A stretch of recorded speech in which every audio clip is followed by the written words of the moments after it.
Is participant with team ID 120 here?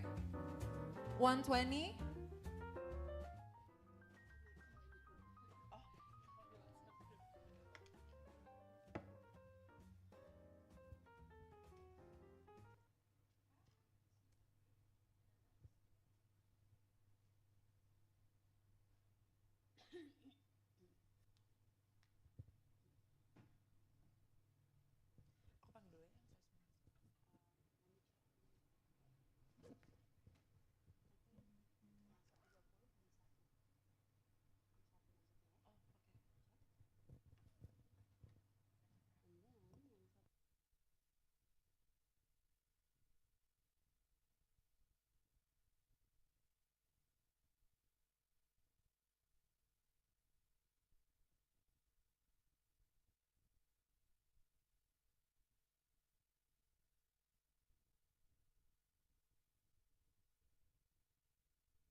Cheek, cheek, cheek,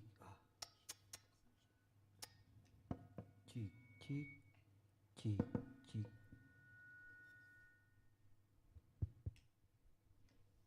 cheek.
Good morning to the participants and the judges. Today we'll start our first match in this Rinjani room. But before we start, I would like to reiterate the rules. So one match has 4 rounds, and we'll do a coin toss to determine which team comes first. And with the team who comes first, they will start with a 3-minute presentation, and followed by another 6-minute debate. After the debate, we'll have a 1-minute intermission, so both teams can take a breather. After that, the other team will start their 3-minute presentation, and followed by another 6-minute debate. The person, the attacker will have 30 seconds to attack, while the defender has 60 seconds to defend themselves. Is it clear for both teams? Okay. And then any electronic devices are prohibited. I assume all participants have not have their phones with them. Okay. So next we'll do a coin toss to determine who goes first. Heads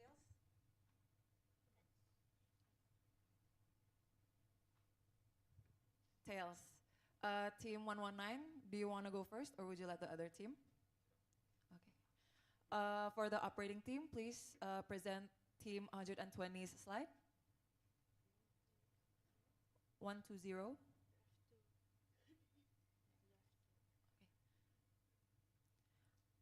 I would like to confirm, is this your slide, team 120? Okay. Operating team, are you ready? Participant, are you ready? You may start now. Okay, good morning, everyone. Today, me, Ayako, and my partner Wastuti are gonna present. We're gonna show our study title: "Oral Consecutive Use and Use of Dry Socket," and it's a systematic review. Next. So first of all, a little introduction. So dry socket, also known as alveolocystitis, is one of the many different postoperative complications of dental extraction, and is characterized by the presence or the partial absence of blood clot in the extraction socket. And about oral contraceptive, they are commonly taken by women worldwide, including Indonesians, and they function by inhibiting ovulation fertilization, and it's what they have relation with. So oral contraceptive can be one of the risk factor in developing dry socket because of the estrogen in it. However, many studies have reported inconsistent findings. Next. So the hypothesis of the study is that women taking oral contraceptive are at higher risk, higher chance to develop dry socket compared to those who doesn't. And the objective of the study is to prove the hypothesis. Next. So here are the methods. We use the PRISMA 2020 guideline systematic review, and we use keywords associated in the poster, oral contraceptive, dry socket and their synonyms, and we included human studies in English 2011 and 2026, and that those that have data regarding oral contraceptive specific data and dry socket. And next. So from the results, we identified 16 studies to be included in the narrative synthesis, while 13 can be extracted the quantitative data. And we can see that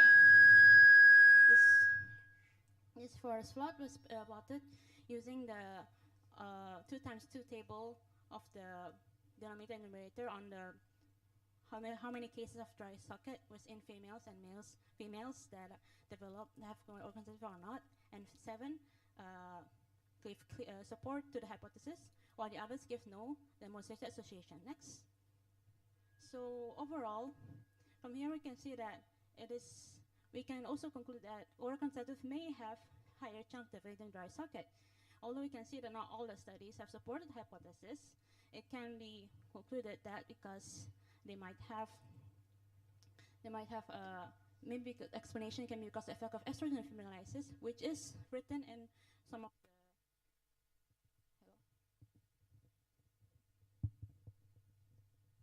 So, yes, and it's written in the papers about the effect of estrogen and fibrinolysis. So we can conclude that it may be associated with increased occurrence of dry socket. And the result vary costly because of the heterogeneity of studies, but it should be a Your time is up. We will now start the debate session. For team 119, you have 30 seconds to attack, and team 120, you have 1 minute to defend yourselves. Hello? Operating team, are you ready? For the participants, are you ready? You may start now. Yeah, thank you for the presentation. I'm going to ask about the clarification about the registration of your systematic. Can you do you register your study in your Prospero?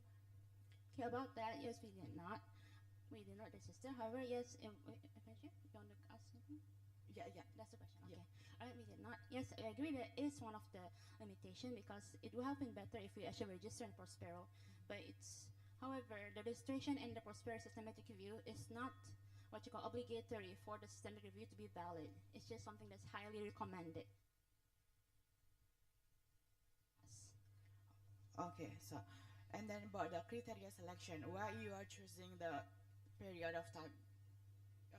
Yeah, sorry. I just want to continue related to your last question. So, why we need to put Prospero?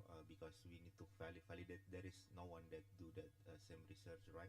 So basically, we have searched the same topics related to the oral contraceptive and related to the dry socket to the tooth extraction, and there are a lot of review. There are systematic review and meta-analysis that's almost similar. You may stop. Please answer. Yeah. All right. About that, yes, I did identify there is a systematic meta-analysis, but it was not that recent. It was, if I'm not mistaken, it was published in 2017, and I suppose this review is just it's more of a contemporary evidence on this take on this topic. So actually, back to my question is about the selection criteria. So you may use another period of time. So you can include some studies that may be already updated from previous study, and you can. My question is, do you have any?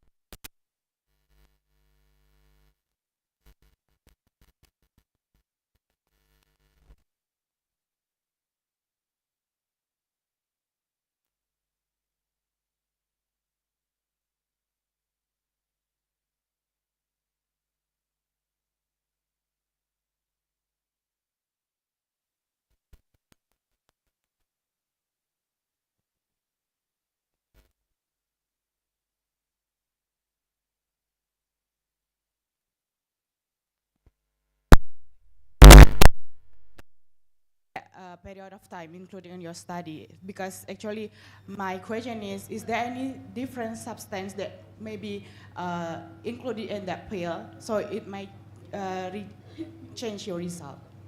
Okay, about that. So you suggest, if I'm not mistaken, you're suggesting that I should include older studies studied. Maybe after the first systematic review that already published. Yes, the one that the systematic review that's published before this, they actually have a very wide, they have no time frame. Basically, they take the oldest paper until the most recent, that's 2017 or 18, if I'm not mistaken. And that's quite a large time frame. We did not do that because one thing, if I did that, it's going to be redundant. So that's why it's 2026 now, so it's updated to the more recent papers. And there's many papers that's been published in 2025. So in more detail, is there any differences substance that include in the pill, so that will influence the changes of your result? Any different substance that may include in the pills? Do you Different get what I mean? Yeah, different substances? Well, you mean like the different types of oral contraceptive, is that when you want those? Maybe different. Yeah, I maybe let's say what is the new from your research?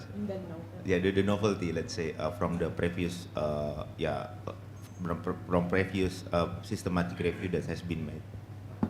Okay, first of all, the previous one was a meta-analysis, and this is not a meta-analysis, so this one. And I suppose it's, well, since the newer, there was, I think there's a couple of papers from the recent until the 2026, and they have many, they also conduct many kind of, if I'm mistaken, cohort studies, some of them. And yes, they just add more data to the more, what you call the odds ratio. You can see the forest plot there. They add more data to it, contemporary data, and that's what it is. And if you're asked, and it's all. I mean, we mean what is the new? What is the new on your study? Because you know, your conclusion led to estrogen. I think, because I was a dentist student also, and it's in my textbook. Because I'm in dentistry in 2006. Yeah, it's really I mean I mean it's quite You may stop. Please answer. All right. So about if you're asking about the data, so basically for the past, there's some very new data that's called Sato et al. One of the papers that I include in the study. They actually explain about that's new data where they actually associated between the discontinuation of oral contraceptive and those who did not discontinue it. So those who take oral contraceptive during the before dental extractions, they were asked to discontinue before the extraction, and they assessed their socket. And that's actually one of the new data that I can actually include in narrative sentences, and that can be one of the. Okay. Next question I want to ask relate to the statistical analysis. You may stop. Yeah. Okay. Can I continue? Statistical analysis. So first of all, wait. The time is up. Oh, I see. We'll now continue to the 1 minute intermission break. You can discuss among teammates, but you can't talk among teams. For the operator, thank you.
The 1 minute intermission break is over. We're now going to start with Team 119's presentation for the operating team.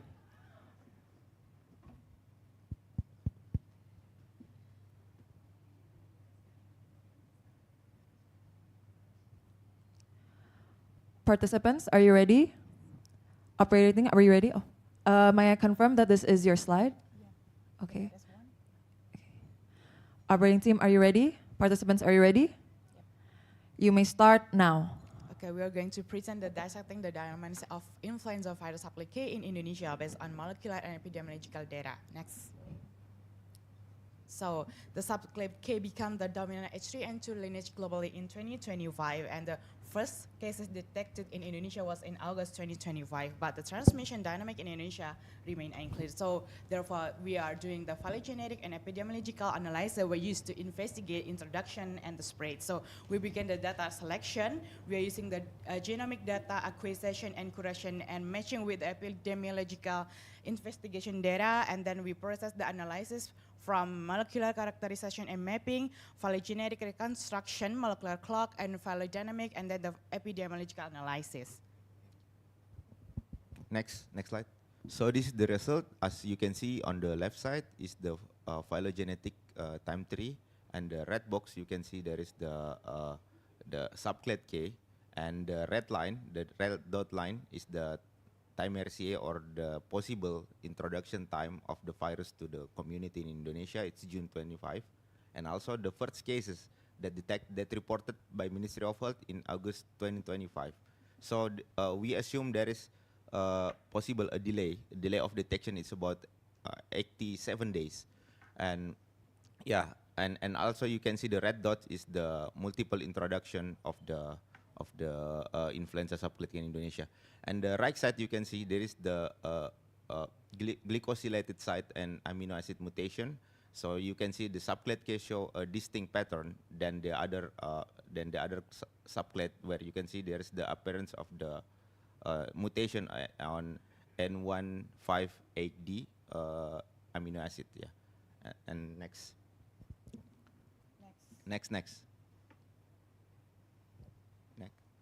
And for the epidemiology analysis, as you can see on the left side, is the increasing of the proportion of subclade K from September to December. It's coincidence with the increase of the genetic diversity of the influenza from phylogenetic, and also increasing with the case of influenza from sentinel site Aili and Sari. And for the clinical and comorbidities, you can see there is almost no comorbidities, and without non-smoker. Yeah, most of them are non-smoker, and also clinical presentation mostly fever and cough, and there is no molecular correlation between molecular characteristic and the severity. Next. For the conclusion, yeah, we find it's quite originate in June 25 and dominate by late 25, and possibly. Your time is up. Okay. We will now start the 6-minute debate session. For team 120, you have 30 seconds to attack, and team 119, you have 1 minute to defend yourselves. For the operating team, are you ready? For the participants, are you ready? You may start now. Okay. You know that this is actually the influenza. That we know that influenza is changing over time. Yes. Yeah. So how you can say that this is a new strain, and then you say that it is a dominant. So because of this result. Yeah, basically in WHO, and also there is let's say the mandatory by all of the country worldwide, that based on the pact between the countries to, let's say, do the surveillance activity. So Aili and Sari, as the sentinel, as the surveillance of the influenza, is the one of the oldest surveillance of infectious disease in the world. And then actually it's routine updated. So let's say there is updated of the strain of the new vaccine, or possible of the new, especially for the new clade. So basically there is a fixed pattern related to how to, let's say, to determine the new clade, and the new clade. So it's also it's also published yearly. So we can find that in WHO website. Yeah, and then related to the how to determine, we use the. You may stop. Please continue.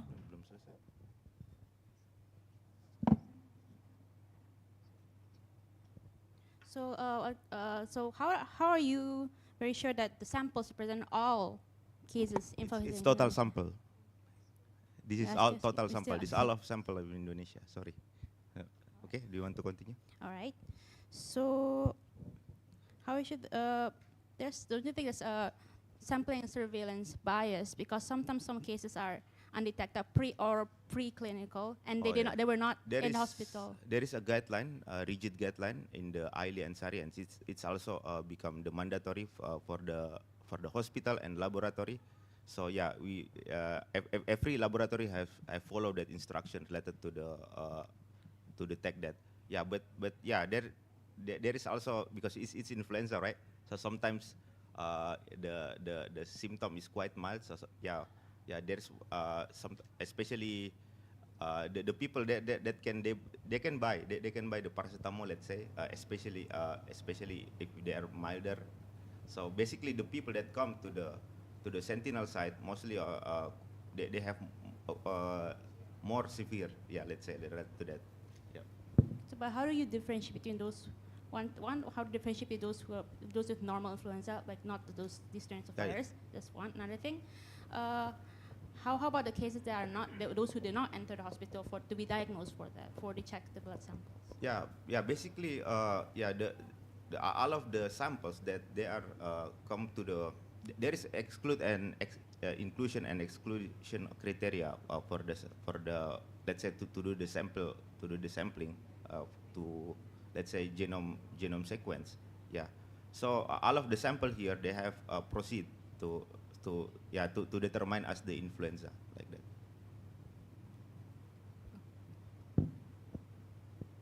Okay, we know that there are some of, if we cannot relate it that genomic changes is the same like the clinical that we can see. Yeah. So what's the importance? I mean, if you what the importance that if you include this, but we know that it's 99% is just the most likely, like the influenzas. So I mean, it's not like the special or something that you can say dominant. Influenza is important because it's possible potential the new pandemic.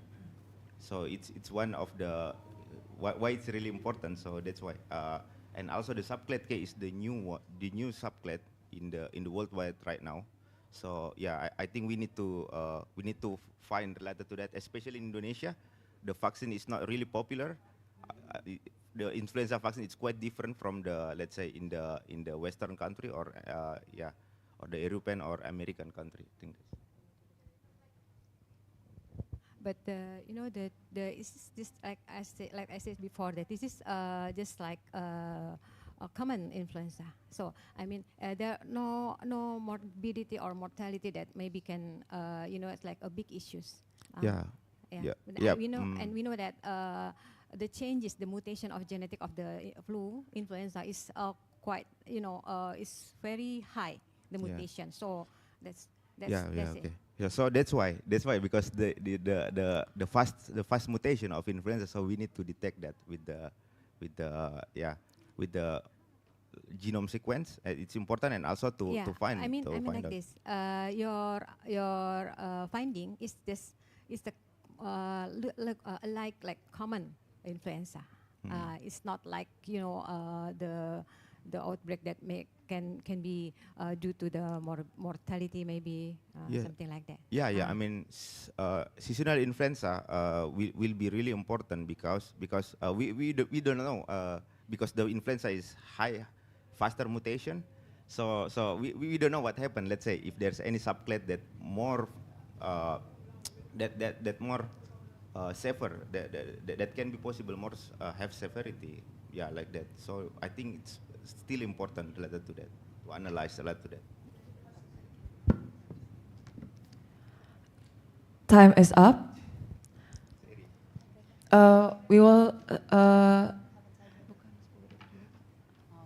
We'll try to wait for 10 seconds if there are any points that will be given.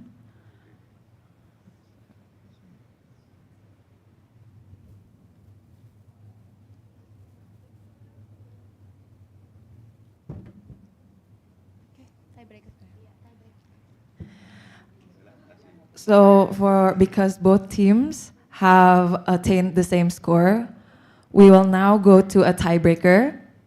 So for this tiebreaker, there will be 2 rounds. A round will have 2 minutes. So the team that goes first will have, will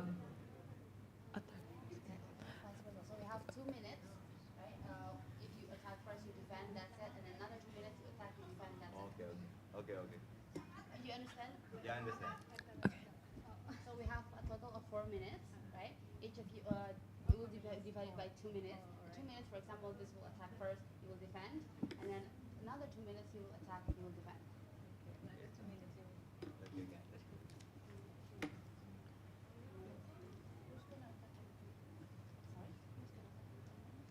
Coin toss, right?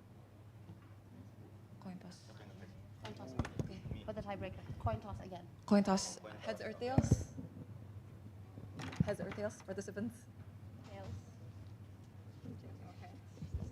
Tails. Tails, you can decide if you want to attack or defend first. Attack or defend first? Okay. Okay. 2 minutes. Participants ready? Okay, you go. Okay. Let me just remind you, because it's a large room, maybe you can speak louder. Okay. Mic is kind of alright. Check. Ready? Participants? Attack? Timer starts now. Yeah, actually, I'm going to ask about the ROB, the risk of bias. How do you guys mitigate the risk of bias in your study? Okay, so about that, the risk of bias was not presented because it's still underway. However, it was we were actually planning to complete it before the manuscript synthesis and submission. And yes, however, the current it does not invalidate the current evidence. The numerical data, the odds ratio, the confidence interval, all that will still remain valid. However, it will just influence, the risk of bias can influence how strong each paper is going to be. And it's going to be present and be in synthesis, written in a full manuscript where it's actually mentioned the strength of each, which can influence our conclusion also. And what kind of risk of bias you are going to use? JBI, the Oh, yeah, general okay. numbers, Yeah. yes. Yeah, actually, I just want to ask related to the statistical analysis. As you can see in the forest plot, I saw there is one study on the top. There's one study. The confidence interval of the odds ratio it's too long span, and also it's from 0 to 1. It's across the 1. So I think it's potential bias. So what is your consideration to still keep that in your final? Okay, about analysis? this, all right, so about that study, so that's the particular study. Actually, I cannot simply exclude it just because it has a wide confidence interval, but the reason I include it is because it's eligible. It fulfills all the eligibility criteria. If I were to omit it, it's going to be it's going to be analysis bias. But that's statistical bias actually. It's potential statistical bias. Yeah, it's biggest potential. Okay, so the point is that we include it because it's meet with the criteria that we already set about the prisma, that one. And then, so that's why. The based on eligibility criteria, based on what it discusses why oral conceptive and a dry socket and their incidence, and we're able to make the 2x2 table from it, from the, yes. Yeah. Your time is up. So for the next round, we have another 2 minutes, but team 119 will be defending and team 120 will attack. For the operating team, are you ready? For both participants, are you ready? Okay. You may start now. The same thing. I also want to ask about sample bias, yeah, about the phylogenetic tree that you made. Yeah, that's why. Because you know the tree, about the tree, you know the phylogenetic tree that you made. So how far is it? You can say that this is no or this the bias of the samples. Okay. Like, Okay, so basically the first is the GSET is the platform that they have standardized related to the influenza sample. So yeah, the first that one, and the second one we have also in our pipeline it's using Nexttrain, and Nexttrain is quite popular pipeline for the infectious disease and especially for the outbreak disease, and then we modified that So in the pipeline, we, if let's say if there is sample that not eligible, let's say there is potential bias in the sample of missing missing in the nucleotide, let's say, or let's say the accurate, it's not accurate, so it will be excluded from the phylogenetic. So it has been curated 2 times, yeah, like that. How about the undetected there is actually exists the sample, but because of this virus, so it's already existed, but you cannot detect it. I mean, it's not in around your. Yeah. Can I answer? Okay. So that's what it's in our conclusion. We believe that because we show that there is a multiple in the branch of the phylogenetic tree. There are multiple of the branch. So it's indicated there are many cases of influenza subclade that not detected in Indonesia, and also there is a delay of the potential. So I agree. It's really potential there. Yeah, not potential. There are a lot of cases that not detected. Yeah. Time is up. Thank you.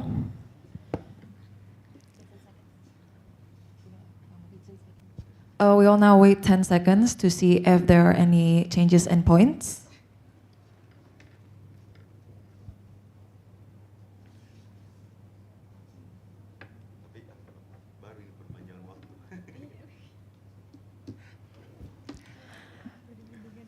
Now that the points are final, I will recap the points. For team 120, you have attained a score of 25. And for the winner of this round, 119 have attained 30 points. So congratulations to team 119.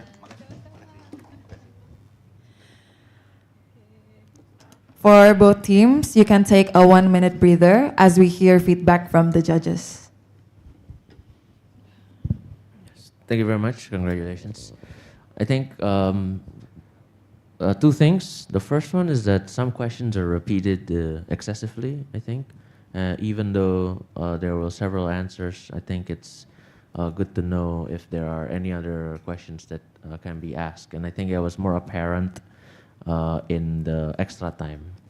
The second one, I think just need to practice a little bit on the answering itself.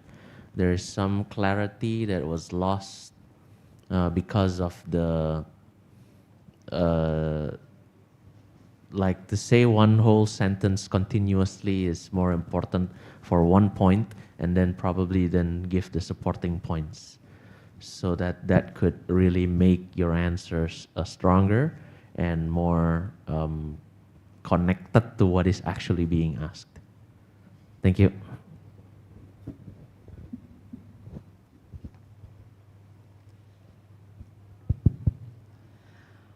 Thank you so much for both teams. You may leave the table. Congratulations again to Team 119 as the winner of this match.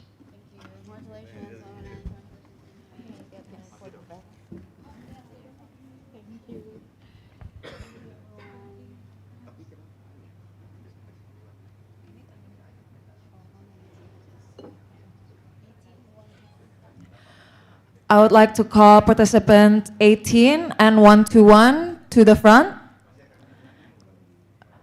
Team 18, are you in the room? Team 121, are you in the room?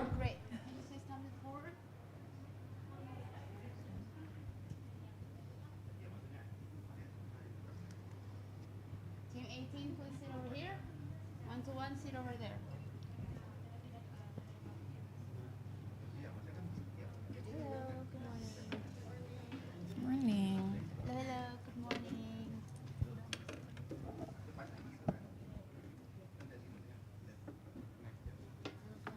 Gila, Kak.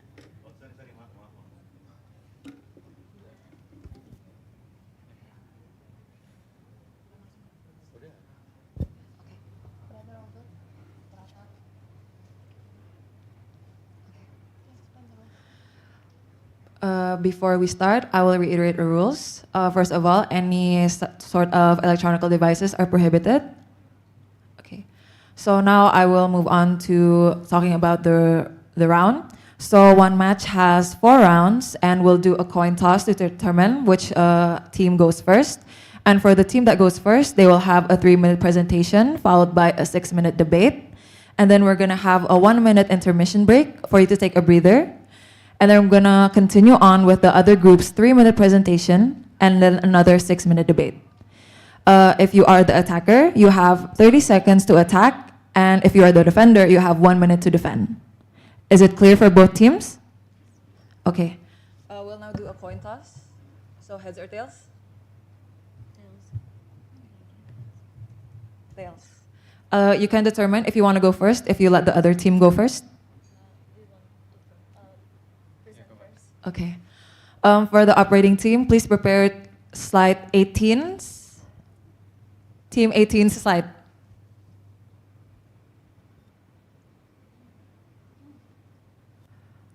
I would like to confirm, is this your slide? Okay. Operating team, are you ready? Participant, are you ready? Okay. You may start now. Good morning, everyone.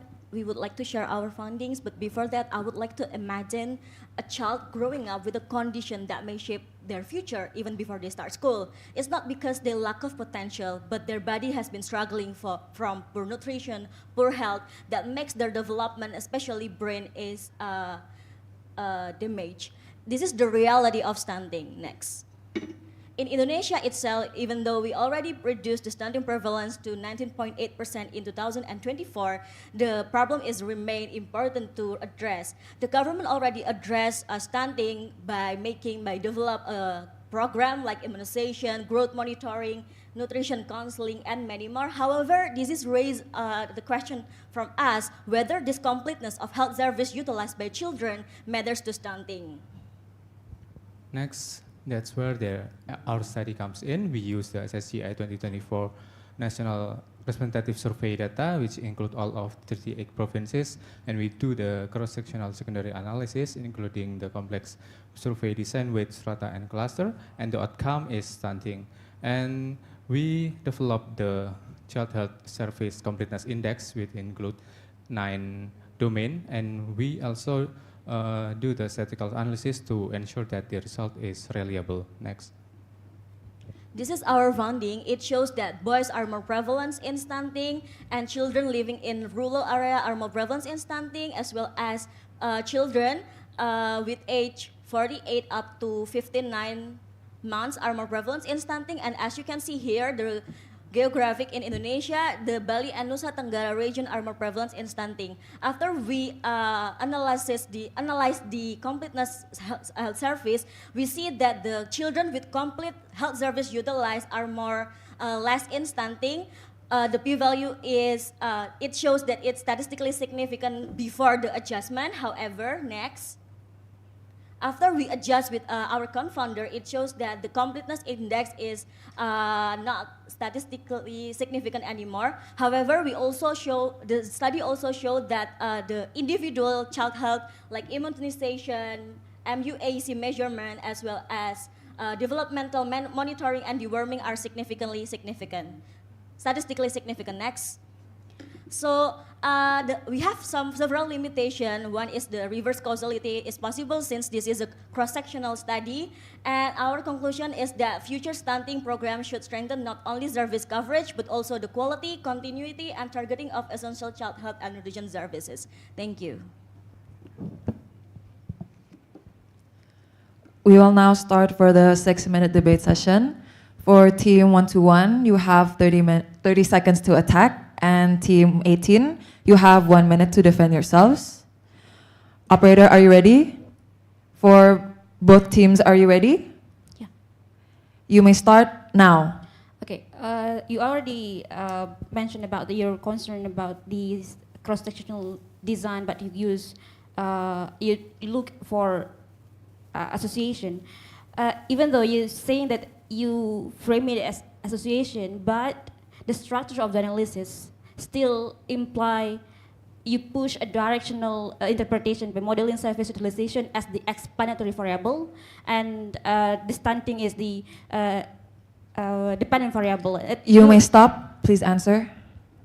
Thank you for your question. We acknowledge that the limitation of reverse causality is there, and it doesn't imply that this study is not important, because in several countries they did already like a dose response intervention in child health service, especially in stunting. However, limited study in Indonesia made this kind of study, so therefore we try to look at the big picture of the completeness health service in Indonesia utilized by children, whether it is associated with stunting or not.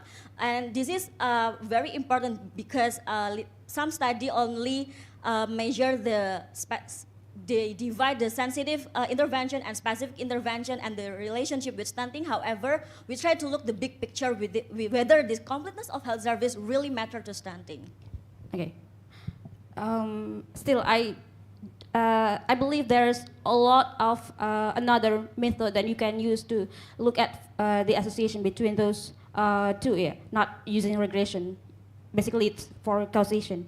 So another concern is regarding omitted variables bias, where you didn't include caregiver education, household wealth or socioeconomic status, access to sanitation, nutrition environment, health-seeking behavior. These link to both service utilization and stunting. As for that variable that you mentioned before, we did some analysis as well. However, it will apply for the full text manuscript, and we try to, we try to put it as much as possible in this presentation, since it is within the short time frame. However, we already incorporate those factors, those variables in our, main predictor. You want to add something? Yes, thank you. Okay. Then I'm questioning why you don't put that in your model right now. Another concern is that service utilization is highly vulnerable to recall in reporting bias, where the respondent or caregiver were being asked about what happened in 24 hours, for example. So there is a potential recall decay in that. Yeah, thank you for it. And we already also incorporate those limitations in our limitation, and as well as this is a national secondary data that we use, and those limitations also apply with our study as well. And we try to put it in our limitation. If you pay attention to it, we try to put it as well. And you have them? Thank you. Okay, so if because of the limitation, the exposure is noisy and misclassified, meaning that regression is operating on a weakened and a potentially biased proxy as actual surface utilization. And there is a serious concern about the model specification, particularly in the inclusion of CHSCI and its components in one model with the same log regression framework, which risks internal redundancy and structural dependency among predictions. Yeah, I think there is as you can see in the model, that the completeness index is having a wide range of confidence intervals, and we try to acknowledge that it is because the 9 domains, which is the health service, is not have the same target, timing, and something else like that. So therefore, we try to also try to put it in our limitation that there is some specific future study that we have to look at, especially for the subgroup analysis, whether it, since this is we try to look at the national data, and we try to look the big picture within the Indonesia itself. Maybe the future specific study would be about the subgroup within the subgroup, whether it is the Java region or the Bali and NTT region that have the more prevalence in stunting. Okay, I think the problem there is that approach introduced multicolority and conceptual overlap, actually. Sorry, for the model itself, I think you mistaken that the model for the child health service completeness index is from the whole 9 domains, and we also do the separate individual analysis in each domain. So I think there is no multicollinearity there. So that is partial. It is not multivariable regression. You mean?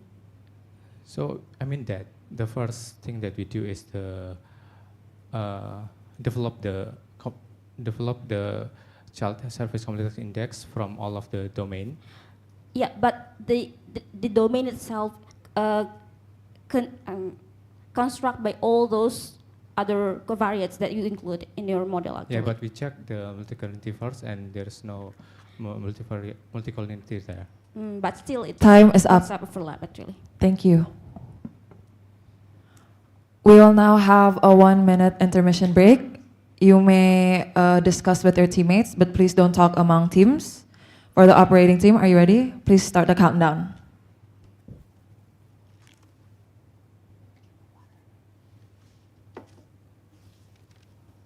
Break. 1-minute break.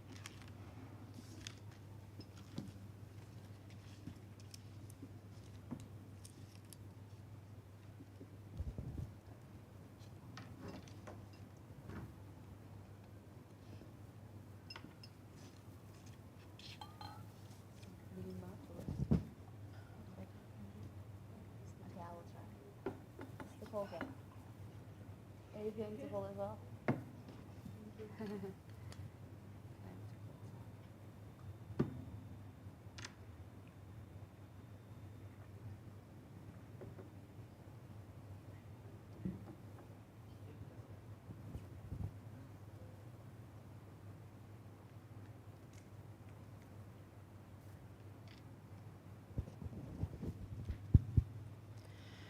Intermission break is over.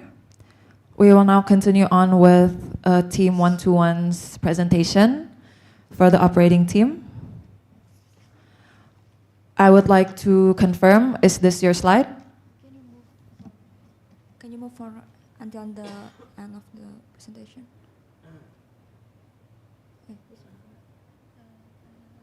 Okay. Yeah, okay, this Okay. one. Operating team, are you ready? Participants, are you ready? You may start now. Okay, good morning everyone. We are from the 0121. So next slide. Indonesia contributing 10% of global TB case in 2025, and Central Java is one of the province with a substantial data burden. In this treatment, in TB treatment, outcomes evaluated by bacteriological outcome, yet some patients still die during this treatment, and the death rate are not evenly distributed across the city in Central Java. So because of that, we need to understand not only who is at the high risk, but also where the risk is higher. Next slide. In the study, we use individual TV surveillance who registered in 2025 from SITB Central Java, and in the study we use the outcome is time to death during the treatment, and then for the covariate we use the sex, occupation, residence, SIV, DM, and site of TB bacteria. And for the statistical analysis, we use the GWCR, geographically weighted Cox regression, to estimate the local parameter. Okay, next. And this is our results. You can see that the effect of several covariates varies across districts, and the map shows that these effects were not uniform across Central Java, and it means that the same patient characteristic may have different mortality implication depending on district context. Next. And this is our recent supplementary analysis where we look for whether the GWCR differences are linked to the healthcare system, and it suggests that there is the GWCR differences may reflect may partly reflect variation in healthcare service capacity across districts. Next. So our conclusion is this study shows that there is the effect of risk factors on mortality hazards varies across vary geographically, and it supports the needs for geographically targeted TB intervention in Central Java. Thank you. We will now start the 6-minute debate session. For Team 18, you have 30 seconds to attack, and for Team 121, you have 1 minute to defend yourselves. For the operating team, are you ready? For both participants, are you ready? You may start now. Okay, we see from your poster that the under 5 years group had only 3 deaths in the dataset. And how did you assess the stability of the local estimate for this age group?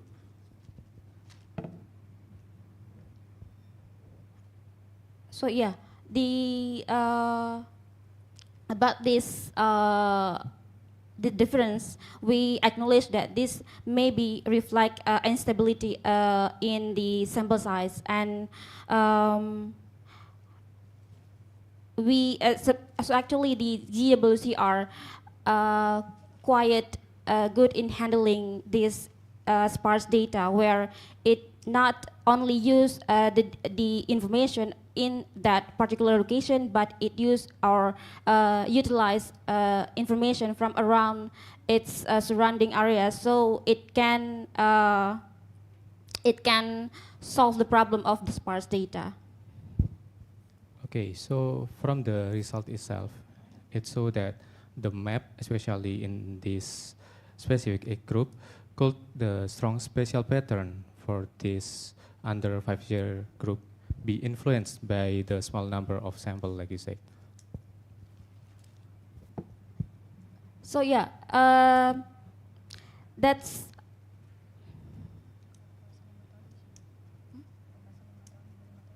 okay. So rather than treating it as a definitive spatial effect, we consider it as again a signal that low frequency event and higher statistical uncertainty in that subgroup. So the spatial pattern is not interpreted as strong epidemiological heterogeneity, but as a group where estimates are more sensitive to local sample size and variation. And beside that and the small sample, like you said before, there are also unknown data, like in the occupation, HIV, DM. How did you handle the large proportion of the unknown data? Okay, that's right. That there are unknown HIV and DM, for example, and it is normal in surveillance data. It reflects how it happened in the population in the field, and the way we reduce the bias from that is by including it in our model as specific or particular, a separate category, not excluding those data, because it can be make another bias if we exclude those unknown data. Yeah. In your presentation, the map showed that local parameter also estimate, but I do not see uncertainty intervals or significance level for each district. How should we interpret areas that appear to be high risk visually? Okay, so if you look at the maps, you can see the difference in the color. So the color means if it's around 0 for the estimate parameters, it means there is no effect. But the what do you call the red, the more the what do you call that, the more the so the color, the rather it be so basically the color shows the magnitude of its coefficient. So if it around 0 and the maps around the color is like white, it means it's not significant. But the darker it will be You may much stop. higher. You can continue. So, did you compare the using GWCR model, right? Did you compare with a standard Cox regression model or not? And what the additional information if you do that? Yes, we did. We compared the TIC between Cox model and geographically weighted Cox regression, and it shows that it better at the TIC in GWCR having lower number compared to the standard Cox model. Also, in your geographic that you represent before, it shows in TB mortality hazard like your study. But however, does it really reflect it? And there is a routine surveillance data that it might be show a different variation in completeness and quality across the district. How did you make sure that the spatial differences reflect the mortality risk rather than differences in reporting like surveillance in the district? Yeah, we acknowledge that there might be the effect of this health system conditions. So that's why we conduct supplementary analysis to answer that possibility. And this is our preliminary analysis then, and we plan to include those indicators in our model to look at the effect of these healthcare system conditions to this mortality hazard. Yeah. You may stop. Time is up. We will now wait for 10 seconds to finalize the points.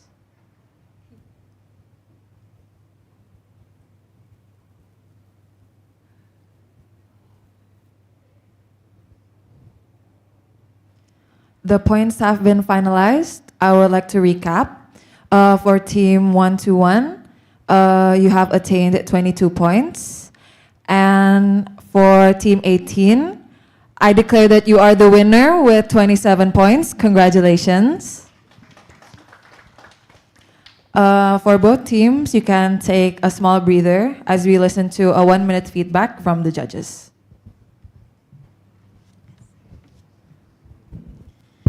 Okay, thank you.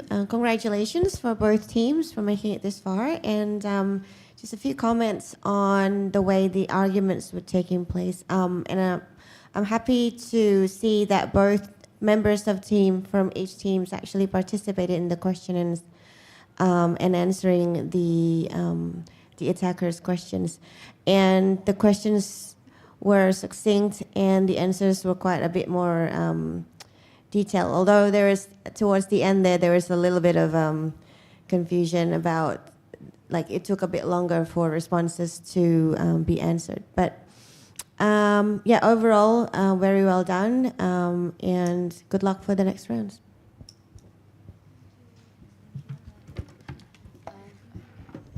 Participants, as you may know, today is the teams that have passed the preliminary round, so expect there are a lot of back-to-back matches.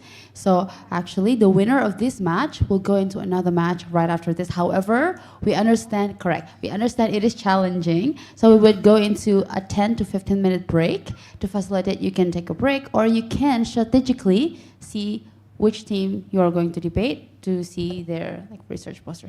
Judges will have a 10 minutes break before back-to-back matches to give the participants, yeah. Okay. Yeah, we will be back here in 9:10. Participant 10 past 9. Jam 9:10.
Wait, yeah, we're waiting for one more judge.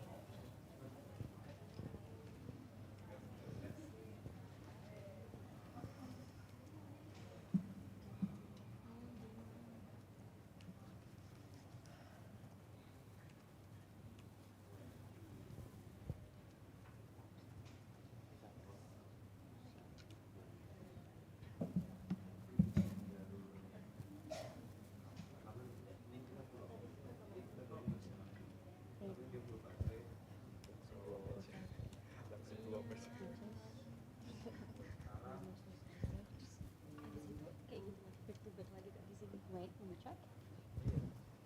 This is match 80, right? Correct. But we'll have a 10-minute break again. That's how it goes. Because we cannot not have back-to-back. If you keep winning, you keep going to matches, more matches. And to preserve the time, we cannot have like 30 minutes break. Some participants have flights in like 3 p.m. So we need to finish it at least 1 o'clock p.m. Yeah. Testing your endurance. Good luck.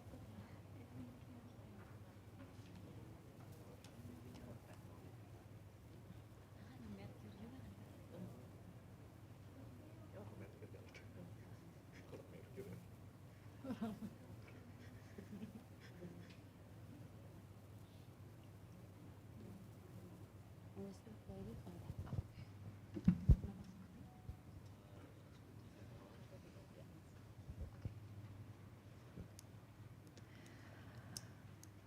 Hello, participants. Before we start, I would like to reiterate the rules. Firstly, there would be no electronic devices, so I assume none of you are holding any of your phones.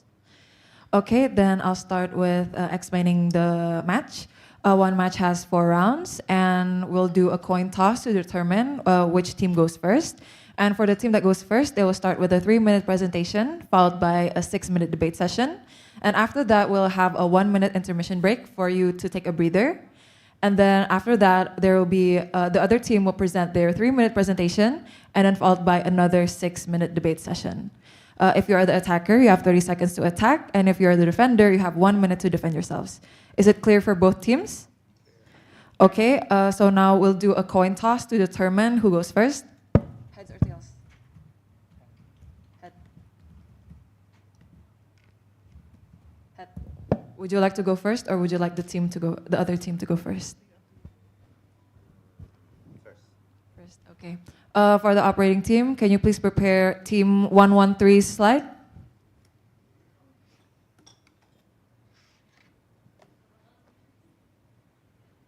I would like to confirm, is this your slide?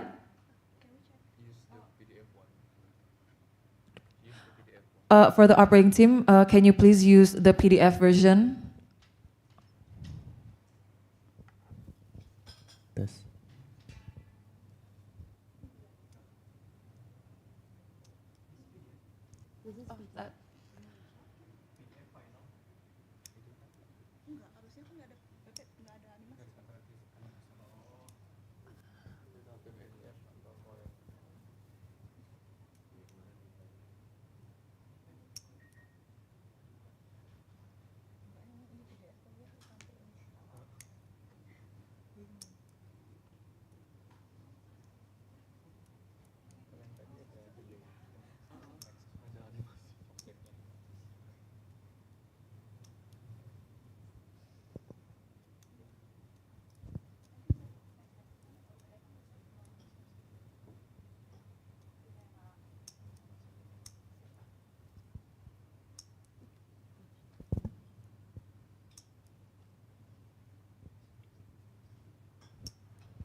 I would like to reconfirm, is this your slide? Yes. Okay. Operating team, are you ready? Okay. Participants, are you ready? Your time starts now. Okay, good morning, the honorable judges. So we would like to present our study next. So we know that carboplatin is the current regimen for cervical cancer therapy, but still the clinical outcome is still unsatisfactory along with the side effect that might happen to the patient. Therefore, our study, by modifying the active groups of pyrazoline, we aim to evaluate the combination effect of the pyrazoline and carboplatin in the cervical cancer using HeLa cell lines. Next. Our study is an in vitro study using HeLa cervical cancer cell lines when we did MTT assay for the IC50 and combination index, along with the functional assay with the cell migration capacity in scratch assay and colony formation assay. And for the gene apoptosis related gene, we evaluate BAX-BCL2 using RT-qPCR. Okay, next move to results indication. We can see that carboplatin and pyrazoline can reduce cell viability of HeLa cells, which signifies its cytotoxic activity. Even though that carboplatin show more potent cytotoxicity, but in the migration assay, we can see that pH can inhibit HeLa cell migration better than carboplatin and also control. And the key finding of our research shows that our compound, pyrazoline and carboplatin, can work in synergy. So next, if we give it in this combination treatment, we can reduce the doses by 2 to 3-fold without affecting its efficacy. And for the colony formation assay, we can see that all of the treatment can inhibit the clonogenic capacity of HeLa cell, which signifies it can reduce the recurrence of cancer. And after 48 hours of treatment, in the next graph, we can see that a single treatment can increase BAX-BCL2 ratio, which signifies it induced the apoptosis. But for the combination treatment, we cannot say the same result, so we have to elucidate more about its molecular mechanism. So for the conclusion, we see that our compound pyrazoline 8 or PH can represent a potential or a promising chemosynthesis agent for carboplatin, but we have to elucidate more about its molecular mechanism to uncover their potential in cancer treatment. Thank you. We will now start the 6-minute debate session. For Team 18, you have 30 seconds to attack, and for Team 113, you have 1 minute to defend. For the operator, are you ready? For both teams, are you ready? You may start now. Okay, based on the method, all experiments are performed using the HeLa cell, right? So why did you use only one HeLa cell instead of including another cancer cell lines? Okay, that question would refer to our the epidemiology of cervical cancer, which commonly dominated by adenocarcinoma. So we aim to evaluate the HeLa cell with the aim to evaluate the majority of the dominancy in epidemiology in cervical cancer, which is dominated by adenocarcinoma, which is represented by HeLa cells. In addition to it, HeLa cell also have an infection in HPPH. So this kind of infection is currently spread in Indonesia or in another country. So HeLa cell is really a good representation for cervical cancer cases. So how can you be confident that the same effect will be observed in the other cervical cancer cell lines? I think that would be not a relevant question because we specifically aim for the adenocarcinoma, which is as previously mentioned in our answer previously. So we did specifically to aim the adenocarcinoma based on the certain understanding for the pathogenesis of adenocarcinoma, which is represented by HeLa cell. If you're asking about why we did not choose or represent the other type of cervical cancer, it's about out of context question actually. Okay, so you conclude that the P8 may allow the dose reduction of carboplatin and improve the therapeutic efficacy, but since this is still an in vitro using HeLa cell, like you mentioned before, how far can we go in claiming the real clinical benefit, especially for the patient? At first, I want to clarify your understanding. pH is not just increase the potential of carboplatin or reducing the dosage of carboplatin, but it can be both way. Like we can reduce pH and also carboplatin. And how our claim will be translated into clinical study?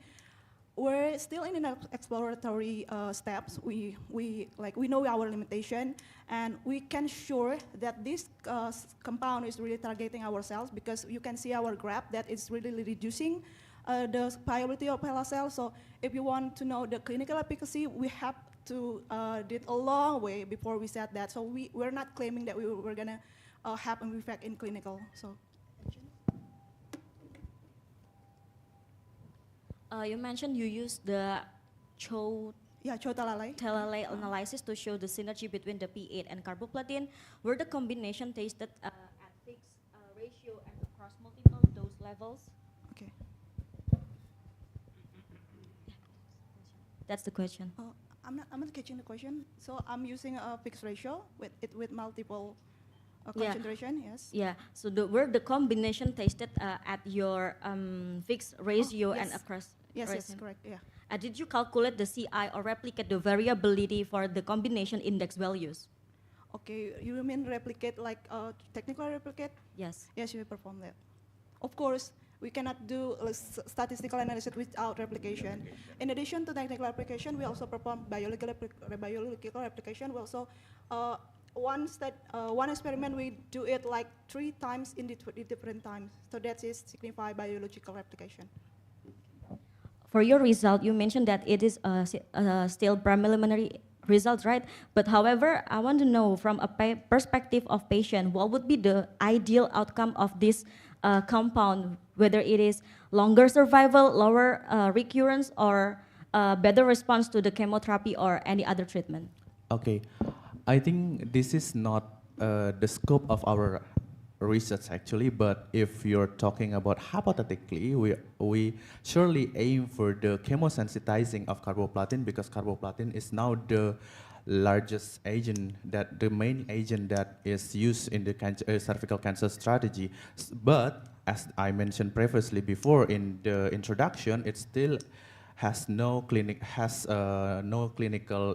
inadequacy. So we aim for sensitizing carboplatin to get the better clinical outcome in the patient, but that's hypothetically. I come back to the state that we are still in vitro study, and it's still a long way to conclude and to answer your question actually. Also, you mentioned that the combination may allow dose reduction, right? So did you test whether the combination can maintain the anti-cancer effect at lower carboplatin doses? Sure. Dose reduction index mean like we can reduce the dosage without affecting its efficacy. So if carboplatin in 50 micromolar can kill 50 cells, so in the combination we can use like reduction twice time. So 25 pyrazoline with like 15 carboplatin will still kill 50 like that. That's why we call it combination therapy. So what do you think is the main advantage of combining the P8 with the carboplatin instead of using the carboplatin alone? Okay, if you're talking about the functional analysis, you can see as the result previously presented that we can kill the cancer and without colony formation. And also we can see that the migratory of the cells is most the best result compared to the other groups. But hypothetically, if you're talking about the theory and pathogenical pathway, we actually aiming for certain pathway that we already tested in silico, in preliminary in silico. We aim to target the alternative pathway that is used in HeLa cells. Therefore, if you're talking about the result that we already presented, that is the result.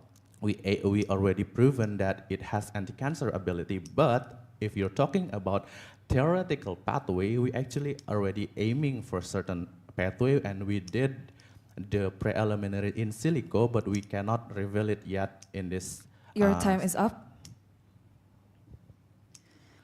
We will now continue on with a 1-minute intermission break. You can discuss with your teammates, but please don't discuss among teams. For the operator, please start the timer.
The 1 minute intermission break is over. We will now start with Team 18's presentation. For the operating team, please prepare the slides. I would like to confirm, is this your slide? Okay. Operating team, are you ready? Participants, are you ready? You may start now. Good morning, everyone. We want to share our findings, but before that, we would like to ask you to imagine a child growing up with a condition that may shape their future even before they start school. And that's not because they lack of potential, but because their body has been struggling with poor nutrition, poor health that affect their development, especially brain. And this is the reality of stunting. Next. In Indonesia itself, even though the prevalence of stunting has been reduced to 19.8% in 2024, however, this stunting issue are still the big problem in Indonesia.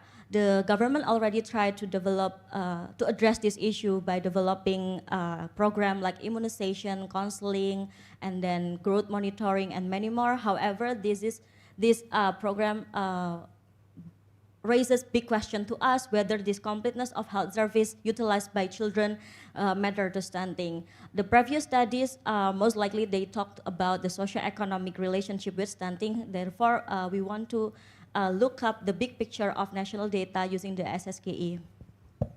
Next, that's where our study comes in. We use the SSJE 2024 National Representative Survey that include all of the 38 provinces, and we do the cross-sectional secondary analysis using complex survey design, including weight, strata, and cluster, and the outcome is stunting. We developed the Child Health Service Completeness Index, including 9 domain, and we also do the statistical analysis to ensure the results are reliable.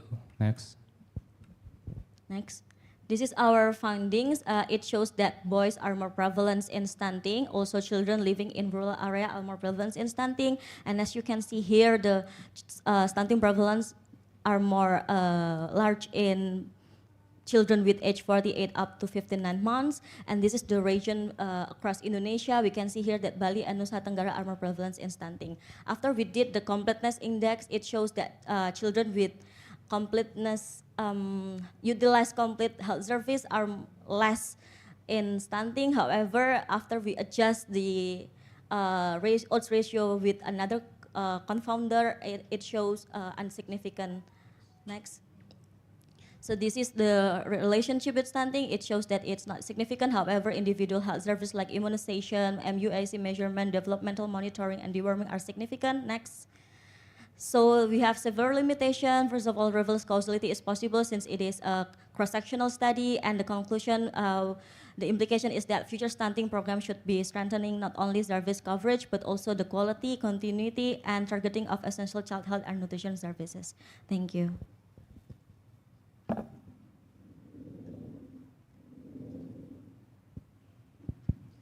We will now start the 6-minute debate session.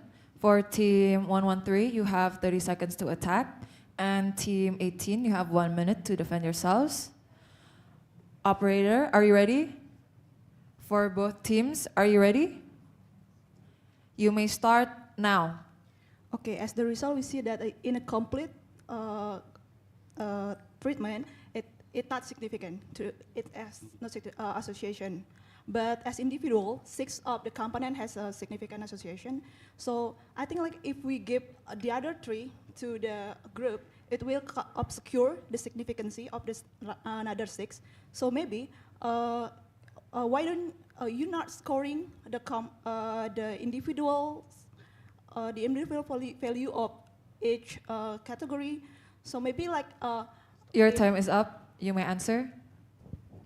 Thank you very much for your question, but if we do that, then it will be not answering our research question, right? We want to know whether the completeness index of the health service is really matter to stunting. If we only use the, the individual health service and its relation to stunting, it will be answer different research question, and it's not our research question. Okay, but the next thing is, did you realize that using surveillance data as SSGI is actually really are you sure that it's really reliable? Because it's really easily to get bias because of the calibration of the tools and the surveillance observer standardization, that you use that as your primary source, but you did not mention it. Your time is up. You may answer. Okay, so we use the secondary data analysis and the protocol to the government do the secondary analysis.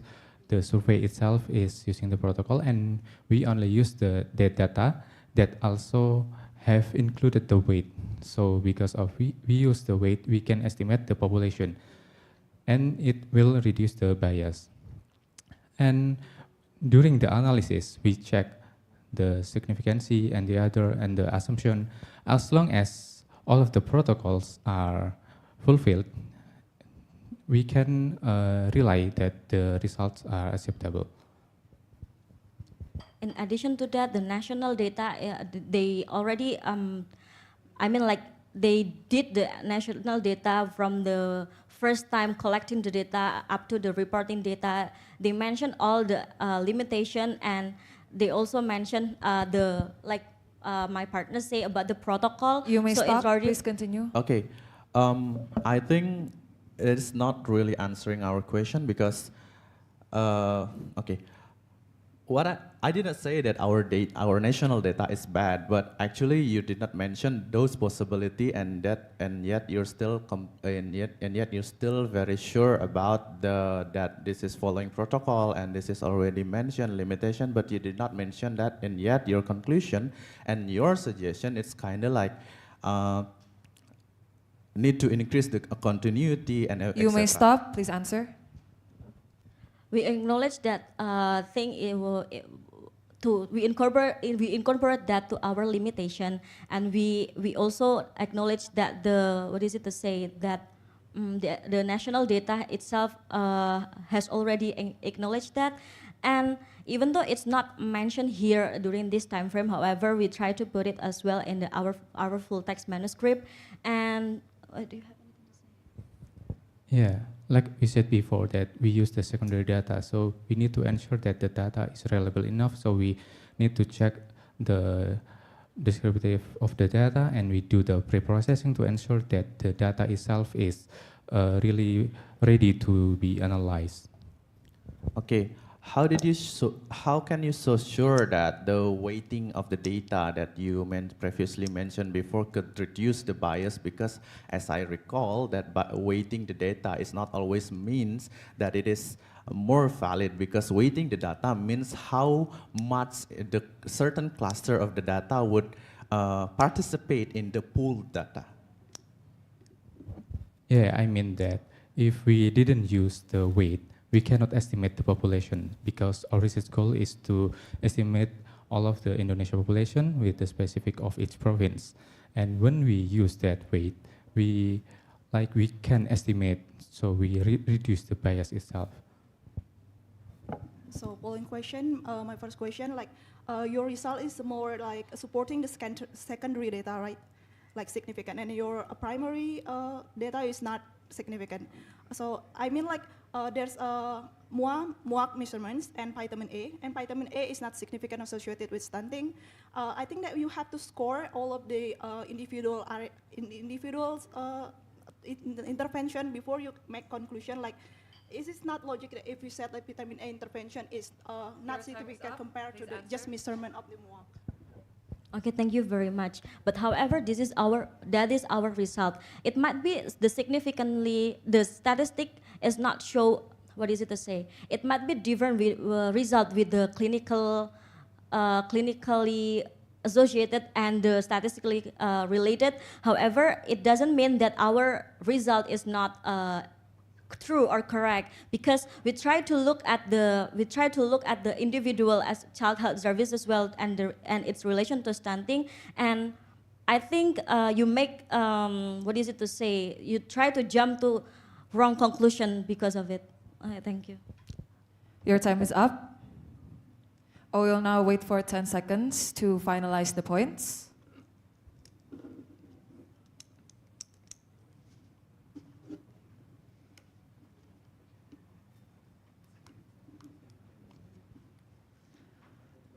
Now you can close the session. I would like to recap the scores. For Team 18, you have a total point of 20. And for Team 113, with a total score of 29, I declare you guys as the winner.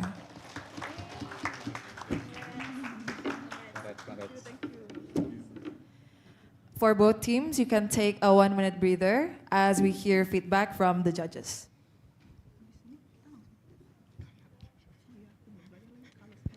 Okay, thank you for the debate. Yeah, my first comment will be in previous matches that I attended, I have concern about the complementary roles between the team member, and I see clearly in the two teams you really work as a team. Yeah, so every member did contribute significantly to the debate. And I also noticed that for example, yeah, in 113, both of you respond to the same questions. The good thing is the second member, you add up the explanation, yeah. So you don't repeat the statement from the first member because sometimes a team do that.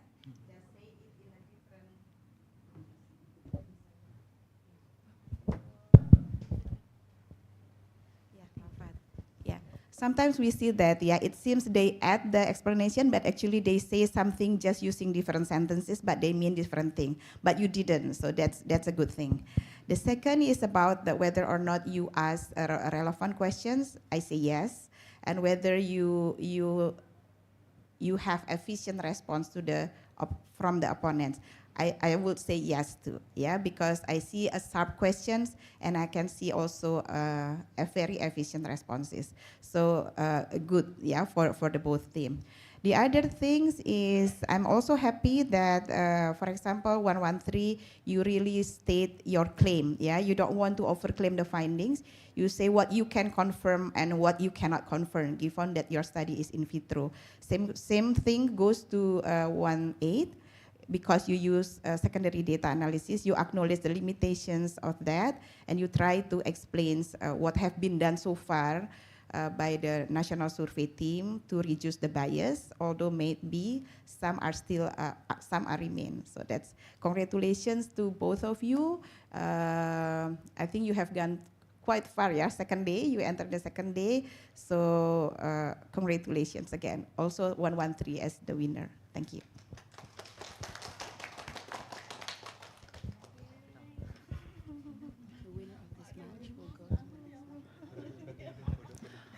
For Team 113, as the winner of this match, you will have another match right after this, but it's okay. We will have a 10-minute break.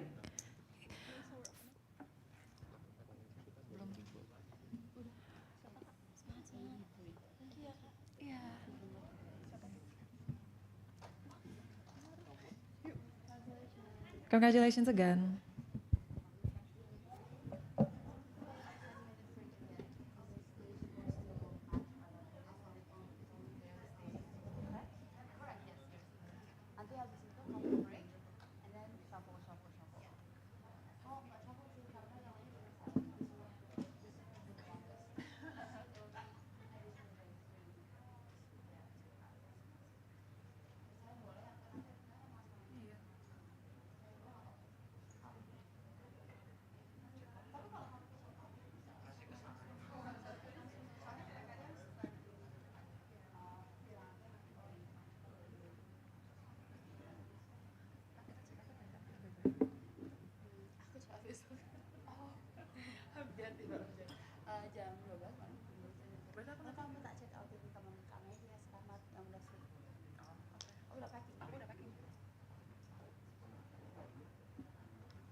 going to, how many arenas are you running now? All three. Right now is three, and then after that, this only this is the only room that we have. Okay, so we want to have.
What's your teammate?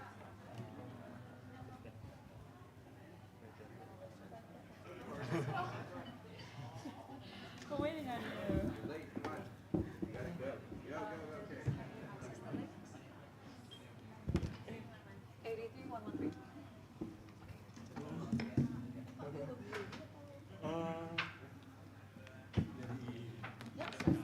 Please, for the teams, you may not talk with each other. Electronic devices, everyone.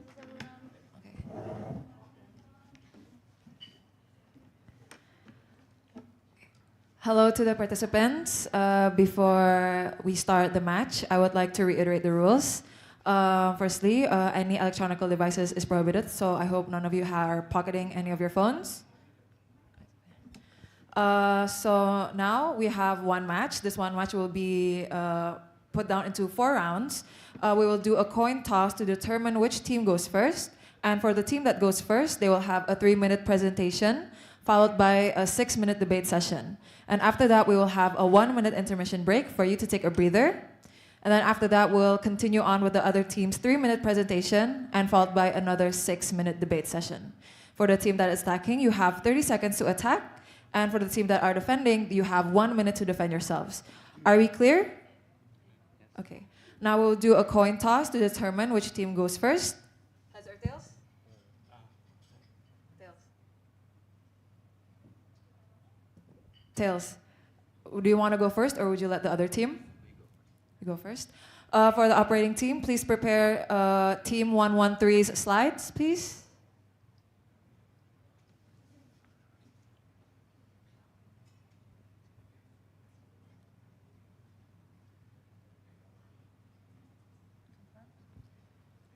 Can you confirm that this is your slide? For the operating team, are you ready? For the participant, are you ready? You may start now. Okay, good morning, the honorable judges. So we would like to present our study next. So we know that carboplatin is the current regimen for cervical cancer therapy, but in the clinical setting, the clinical outcome is still unsatisfactory along with the side effect that might happen in the patient. So in our study, by modifying the parazoline active groups, we aim to evaluate the combination therapy of carboplatin and pyrazoline in cervical cancer using HeLa cell line model. Next. Our study is an in vitro study using HeLa cervical cancer cell line, and we did MDT assay to evaluate the IC50 and combination index along with the functional analysis with cell migration capacity in scratch assay and the colony formation assay. For the gene-related apoptosis, Baksan BCL2, we evaluate using qRT-PCR. So move to next result indication. We can see that pyrazoline and carboplatin can reduce the viability of HeLa cell, which signifies cytotoxicity.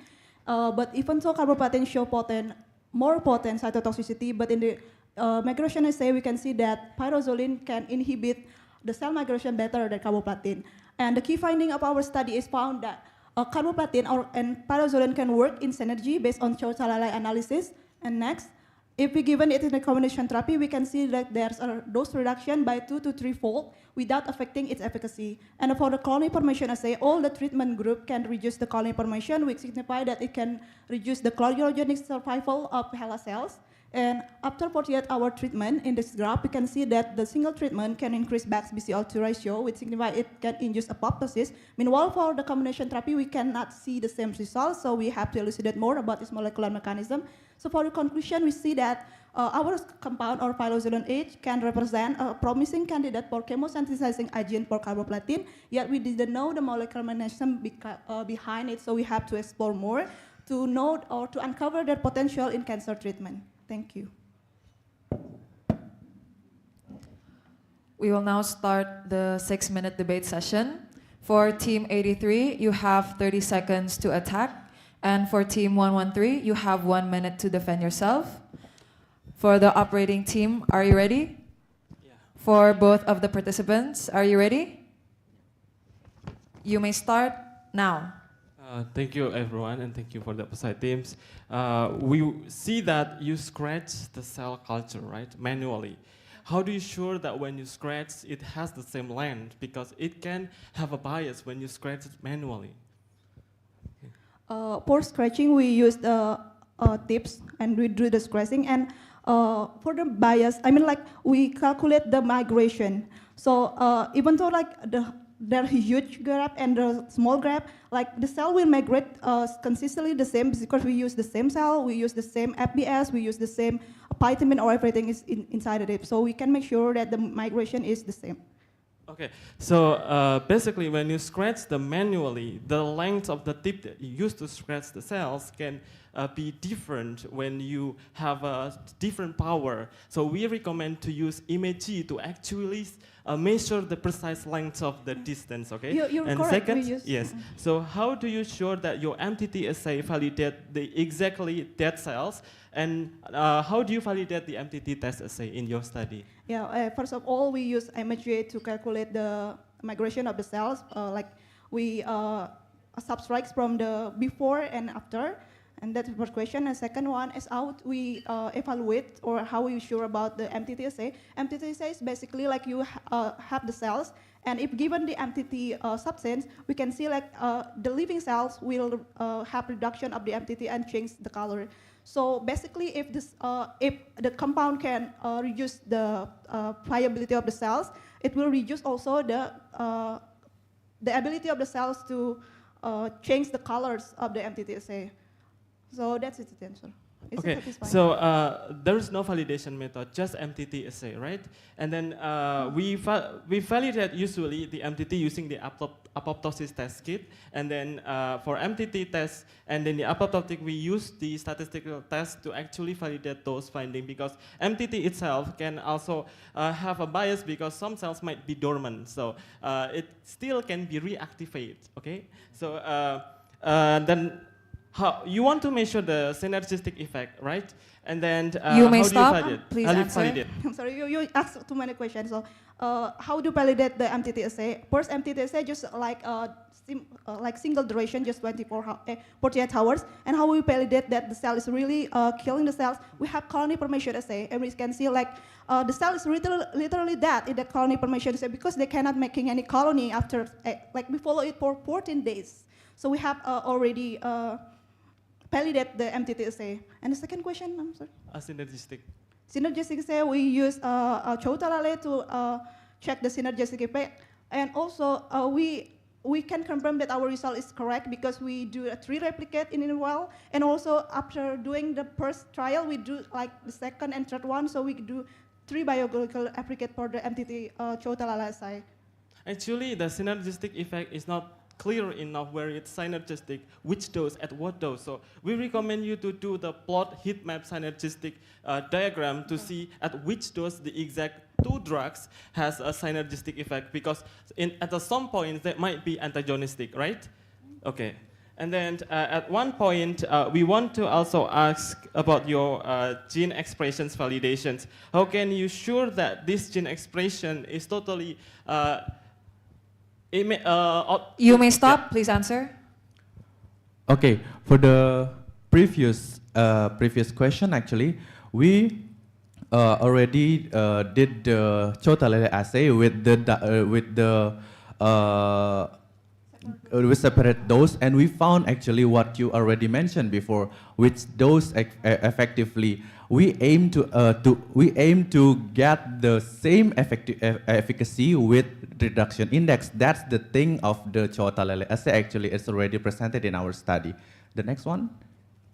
The gene expressions. How do you actually determine which gene? Okay, which genes? If we're talking about the which gene we choose, we need to know about the external and internal pathway of apoptosis. So we aim to evaluate these genes because BAX-BCL2 is widely known as the internal pathway of apoptotic. That's why we choose those genes BAX and BCL2, which is related to our study in MTT and colony formation, which we hypothesize that it might be caused by the apoptotic cells. So we aim to evaluate in molecular level in gene-related pathway through BAX and BCL2, which is synchronized in our functional analysis.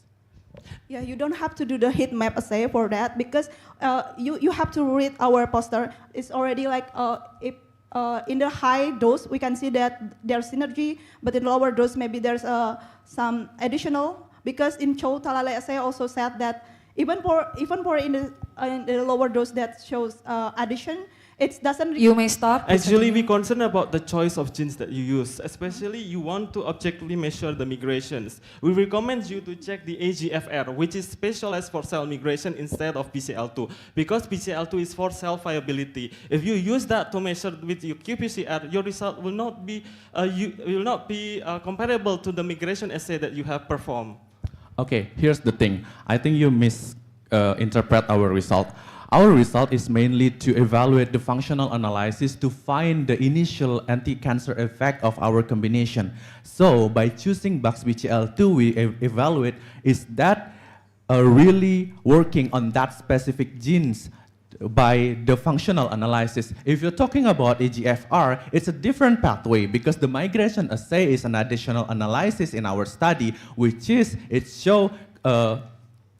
shows significant difference, but our primary analysis is the chemosensitizing of carboplatin to increase the killing capacity of carboplatin using combination index.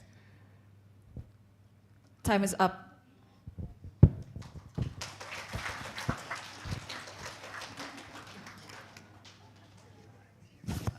After this, we will have a 1-minute intermission break. You may discuss among teammates, but please do not talk among teams.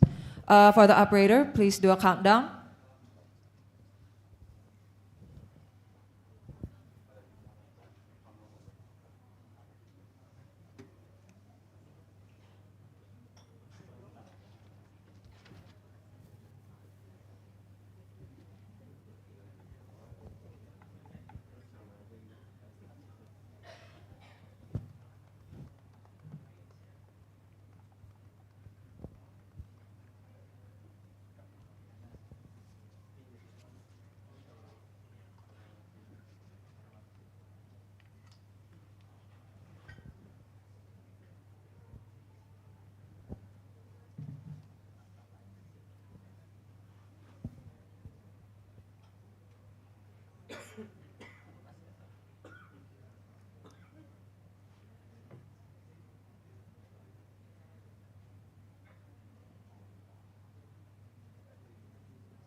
The 1-minute intermission break is over. We will now continue on with Team 83's presentation. For the operating team, I would like to confirm, is this your slide? Yes, it is. Okay. For the operating team, are you ready? For the participant, are you ready? Yes. You may start now. The honorable judges, ladies and gentlemen, do you know how many people have died from tuberculosis? Billions. Yet, One of the reasons is because drug-resistant strains have evolved. Now, the WHO has recommended the use of whole genome sequencing along with new regimens called BPOM, bedaquiline, pertomanid, linezolid, and moxifloxacin. Now, one of the key challenges is that when you do whole genome sequencing, you not only get the exact confirmed mutation-associated variants, but also a new putative variants, which can have possibility to cause resistance. Now, researchers spend billions of dollars to validate that in the wet lab settings. Here we have our project establish a new computational model to validate those variants before undergoing wet lab settings. So it cut billions of dollars. So we use the modeling data from WHO and WJS data, and then we model the protein between mutant and the wild type. We do the molecular docking and dynamic simulation to actually see the pattern that can compare between wild type and resistant strains. And then we can determine at which threshold this resistant has a different pattern with the wild type. And from our analysis, the binding affinity of all mutant strains show reduced level, while the RMSF has remains different at 1.2 angstrom, which means at this level, we can clearly see that the resistance are associated with the SNP. Especially for bedaquiline, we have the MMP5 genes, and then the pattern is clearly seen from the PGA analysis and the two-way ANOVA that we perform for statistical validation. The implication to clinical practice, we promote rapid development of diagnosis resistant tuberculosis, so we have understand and determine more rapidly identify resistant and also better treat the patients with tuberculosis. Those are the key to enhance the prevention and control of tuberculosis to eliminate the widespread of tuberculosis associated with drug resistance. So therefore, with the low budget surveillance throughout the computational surveillance, we can help many countries, regardless their economic status, to success the elimination of tuberculosis with no one left behind. Thank you. We will now continue on to the 6-minute debate session. For team 113, you have 30 seconds to attack. And for team 83, you have 1 minute to defend yourself. Operator, are you ready? For both teams, are you ready? You may start now. As I understand your research, as RV is the upstream for transcription of receptor and MMPPL is the target. So if you try to make it into clinical, you want to target both of this. I think it is not efficiently good. Like you can like choose the upstream or the downstream. Like in our case, we want to target the AGFR, and why we choose BAX in our case, because that is the downstream. So if you really want to do it in the clinical, I think it's just waste of time. Like you may stop. Please answer. Ladies and gentlemen, the objective of our study is definitely to promote rapid development of diagnostic tests, especially for resistant strain. So in this case, the government has recommended the WGS for each hospital and healthcare facilities, but the WGS will has these putative variants, and then these putative variants should be validated. And these computational pipelines will do this downstream analysis from the WGS data, so it's not directly correlated with the patients. And this is actually helping a researcher to develop more accurate data predicting resistance before they are undergoing wet lab. Okay, so if you're talking about you use data from WHO mutation catalog, right? But if I understand about the WHO mutation catalog is a surveillance data, which is not really, we need to consider about how the data is collected and how is the data is stored, because we cannot always rely on surveillance data for such a big claim by shortening the process of the result by using computational You may analysis. stop. So, ladies and gentlemen, the WHO data is confirmed data. So the data that is published by WHO already has this confirmation whether the SNP is associated with resistance or not, or still uncertain. So we can select these confirmed associated variants and then their respective drugs, and then we model those using our tools to predict the patterns and find the correlations. So that's what we do. Besides, we also use the whole genome sequencing from many data from patients, and then we also use them to actually support our findings from the WHO. Okay, the next one is, I think you mismatching about the SNP and mutation term, because SNP is not a mutation. SNP is a variance that happened within less than 1% of population, and yet you still saying that this is mutant, this is wild type, and then you use SNP data. This is not this. I think that would be a misleading from the beginning, because you use SNP, but you said you use mutational.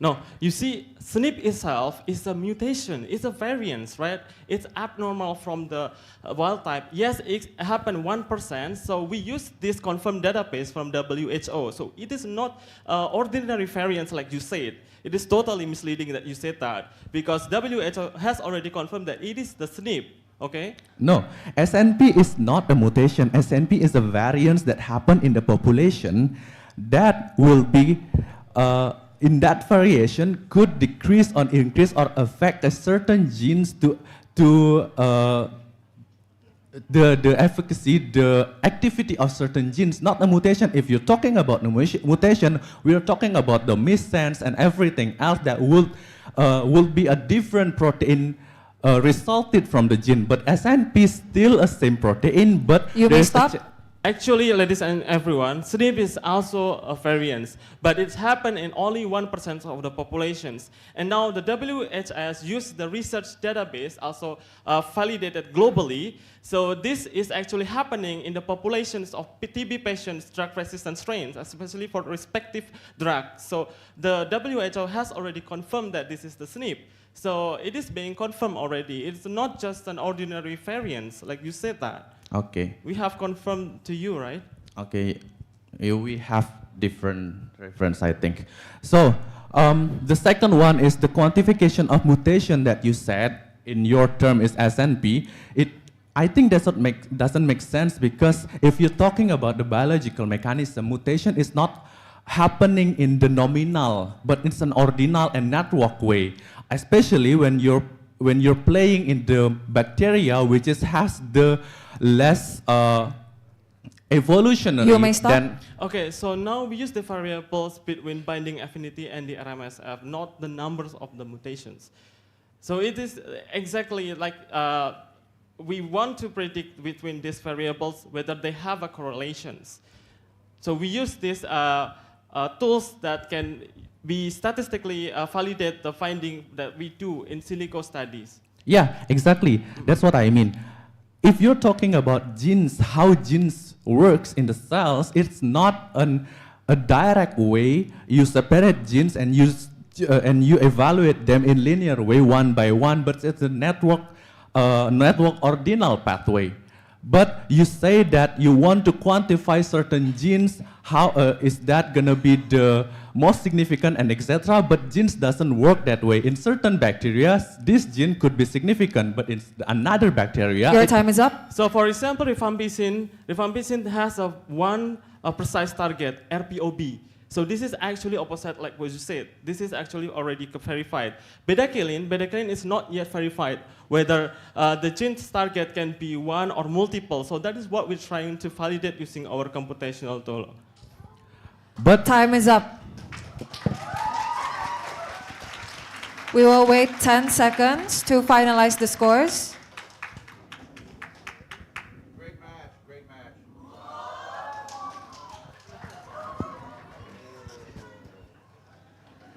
The scores have been finalized. I would like to recap for the scores. For Team 83, you have attained a score of 28. And with a total score of 29 points, congratulations to this match's winner, Team 113. For both teams, you are allowed to take a breather, for we are going to listen to a 1-minute feedback from the judges. Right, so thank you very much. I think I just want to make a very interesting response to that discussion about the definition of some things. So basically, there are different contexts that sometimes utilizes similar terminologies, but it is simplified for other contexts. I think it's important to realize that fundamentally the explanation was correct, but there are terminologies that are used by organizations that is not necessarily just for the fundamentals, but for the applications itself. Let's have a minute maybe later for everyone also that saw that to check on when SNP can be used, when mutation is used, and how they're both actually overlapping definitions, especially in microorganisms compared to, microbacteria compared to humans. Other than that, I really appreciate the very quick discussion and the very quick theme progression. I think this is something that we can learn because at the end of the day, we're trying to expand on our research and help each other with that. Thank you. Thank you very much.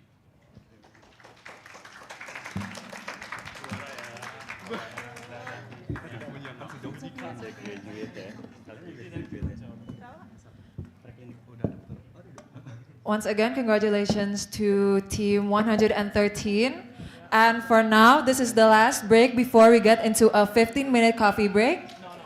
So for the teams who have their matches next, you can refresh your minds, have a coffee break, and discuss with your teammates.